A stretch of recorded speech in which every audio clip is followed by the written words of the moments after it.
ভারতকে জব্দ করতে দশকের পর দশক ধরে ষড়যন্ত্র চালাচ্ছে চীন। তার জন্য পাকিস্তানকে কাছে টেনে নিয়েছে, আর এবার বাংলাদেশকে কাছে টানার চেষ্টা চরিত্র চলছে। তবে ভারতে অন্যদিক থেকে শেষ করতে ভারতকে এই মুহূর্তে নতুন প্ল্যান করছে চীন। বদমাশ চীন ব্রহ্মপুত্র নদীতে বিশ্বের বৃহত্তম বাঁধ বানানোর কাজ শুরু করে দিয়েছে, আর তাতেই চিন্তায় পড়ে গিয়েছে নয়াদিল্লি। এই বাঁধ তৈরি করে কি করতে চাইছে জিনপিং সরকার, তা নিয়ে প্রশ্ন উঠছে। এই বাঁধ নির্মাণ করে ভারতের উপরে হামলা করার নতুন কোনো ষড়যন্ত্র করছে না তো? এই বিষয়ে কেন্দ্রীয় প্রতিরক্ষা মন্ত্রী রাজনাথ সিং ইতিমধ্যেই বৈঠক সেরে ফেলেছেন। চীন দক্ষিণ পূর্ব তিব্বতে ভারতীয় সীমান্তের কাছে ব্রহ্মপুত্র নদের ওপরে একটি বিশাল বাঁধ নির্মাণ করছে। এটি সেই প্রকল্প যা 2024 সালের ডিসেম্বরে অনুমোদিত হয়েছিল। এখন চীনের তরফে যেটা জানা যাচ্ছে যে ভিত্তিপ্রস্তর চীন স্থাপন করছে। চীনের প্রধানমন্ত্রী লি কিয়াং এই বাঁধ প্রকল্পের ভিত্তিপ্রস্তর অনুষ্ঠানে অংশ নেন। এই অনুষ্ঠানটি তিব্বতের নিচিয়ংচি অঞ্চলে হয়েছিল, যা অরুণাচল প্রদেশের সীমান্তের খুব কাছে অবস্থিত। অরুণাচল প্রদেশের মুখ্যমন্ত্রী পেমা খান্ডু কয়েকদিন আগেই সতর্ক করে দেন যে চীন ব্রহ্মপুত্র নদের ওপর জল বোমা তৈরি করছে। তিনি বলেন, এই প্রকল্প ভারতের নিরাপত্তা এবং অস্তিত্বের জন্য মারাত্মক হুমকির কারণ হতে পারে। এই প্রকল্পে চীন প্রায় $167 বিলিয়ন ব্যয় করতে চলেছে। এর মধ্যে 5টি জলবিদ্যুৎ কেন্দ্র অন্তর্ভুক্ত রয়েছে।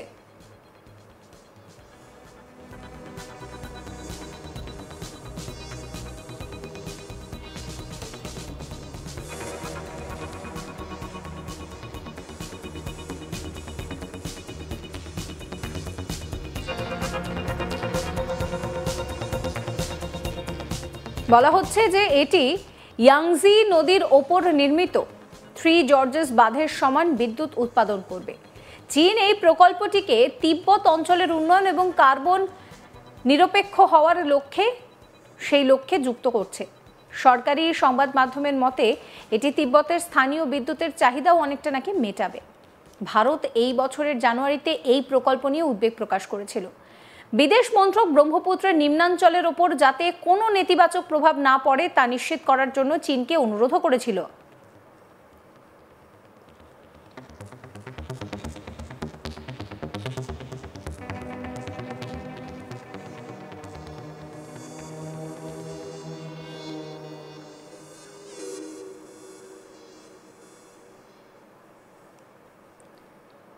জবাবে চীন দাবি করে যে এই প্রকল্পটি নিরাপদ এবং কারোর ক্ষতি হবে না। এই বাঁধ নির্মাণের ফলে ভারতের উত্তর পূর্বাঞ্চলীয় রাজ্যগুলো যেমন অরুণাচল প্রদেশ এবং অসম ক্ষতিগ্রস্ত হতে পারে।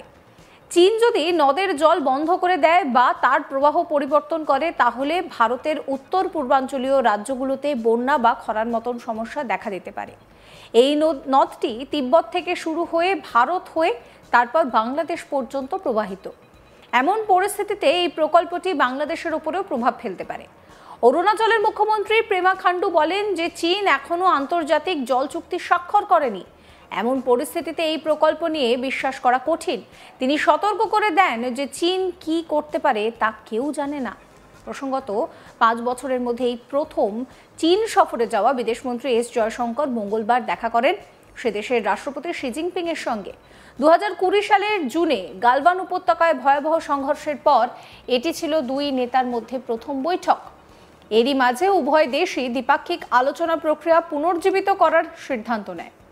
এর আগে সোমবার জয়শঙ্কর চীনের ওয়াং ইয়ের সঙ্গেও বৈঠক করেন, বিষয়টা তুলে ধরেন। তিনি বলেন যে দেশগুলোকে প্রকৃত নিয়ন্ত্রণ রেখা বা এলএসি বরাবর সেখানে উত্তেজনা কমাতে হবে। তিনি আরও বলেন, গত 9 মাসে আমরা আমাদের দ্বিপাক্ষিক সম্পর্ককে স্বাভাবিক করার দিকে ভালো অগ্রগতি করছি।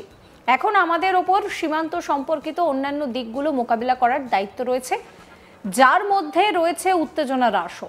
তবে চীন ও ভারত এইভাবে কাছাকাছি আসায় আমেরিকা, পাকিস্তান বা বাংলাদেশের ইউনূস প্রশাসনের মাথা ব্যথার যে কারণ হচ্ছে তার বলার অপেক্ষা রাখে না।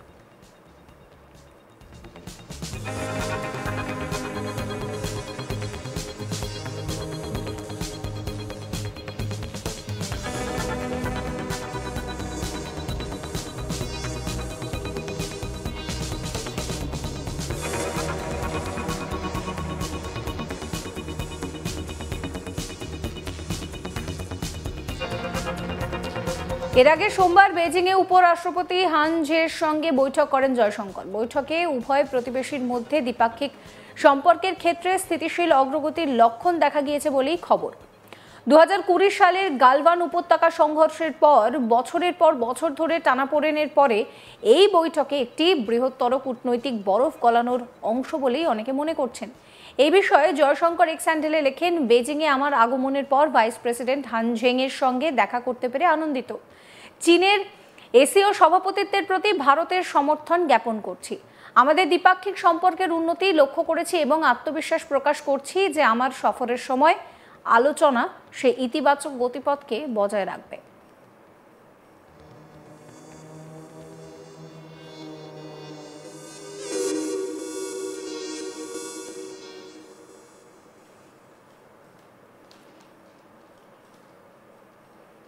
জয়শঙ্কর কৈলাস মানস সরোবর যাত্রা পুনরায় শুরু করার মতো প্রতীকী উন্নয়নের দিকেও ইঙ্গিত করেছেন। এটিকে ভারতের অভ্যন্তরে ব্যাপকভাবে প্রশংসিত একটি পদক্ষেপ বলে অভিহিত করেছেন তিনি। কোভিড-19 শুরু হওয়ার পর থেকে এবং সীমান্তে উত্তেজনার পর তীর্থযাত্রা স্থগিত ছিল। তিনি বলেন যে আমরা আমাদের কূটনৈতিক সম্পর্ক প্রতিষ্ঠার 75তম বার্ষিকী উদযাপন করছি। কৈলাস মানস সরোবর যাত্রা পুনরায় শুরু হওয়া ভারতেও যথেষ্ট প্রশংসিত হচ্ছে। আমাদের সম্পর্কের ক্রমাগত স্বাভাবিকীকরণ হচ্ছে, যা পারস্পরিকভাবে উপকারী ফলাফল দেবে। এছাড়াও এসিওর জেনারেল সেক্রেটারির সঙ্গেও সাক্ষাৎ হয় জয়শঙ্করের।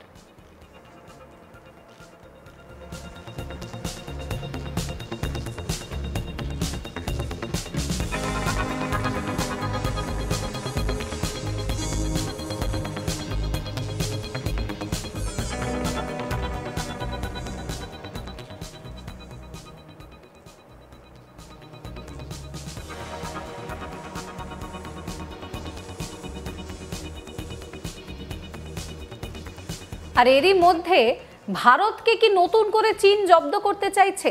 জয়শঙ্করের সঙ্গে বৈঠকের পর কি তাহলে গেম প্ল্যানটা চীন চেঞ্জ করতে চাইছে? কারণ বদমাশ চীন ব্রহ্মপুত্র নদীতে বিশ্বের বৃহত্তম বাঁধ বানানোর কাজ শুরু করে দিয়েছে, যার জন্য চিন্তায় পড়ে গিয়েছে নয়াদিল্লি।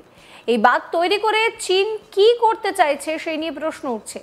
এই বাঁধ নির্মাণ করে ভারতের ওপরে কি নতুন করে হামলার কোনো ষড়যন্ত্র করছে চীন? এই বিষয়ে কিন্তু ইতিমধ্যেই ভারতের প্রতিরক্ষা মন্ত্রী রাজনাথ সিং বৈঠক সেরেছেন। চীন দক্ষিণ পূর্ব তিব্বতে ভারতীয় সীমান্তের কাছে ব্রহ্মপুত্র নদের উপর একটি বিশাল বাঁধ নির্মাণ করছে। সেই প্রকল্প যা 2024 সালের ডিসেম্বরে অনুমোদন পেয়েছিল, এখন চীনের ভিত্তিপ্রস্তর স্থাপনের কাজ চলছে। চীনের প্রধানমন্ত্রী লি কিয়াং এই বাঁধ প্রকল্পের ভিত্তিপ্রস্তরের অনুষ্ঠানে অংশ নিয়েছিলেন। সমস্ত খবরের আপডেটের জন্য আপনাদের নজর থাকুক আজ তাক বাংলায়। চ্যানেলটিকে সাবস্ক্রাইব করবেন, নোটিফিকেশন পেতে বেল আইকনে ক্লিক করবেন, ফলো করতে ভুলবেন না আজ তাক বাংলার হোয়াটসঅ্যাপ চ্যানেলও।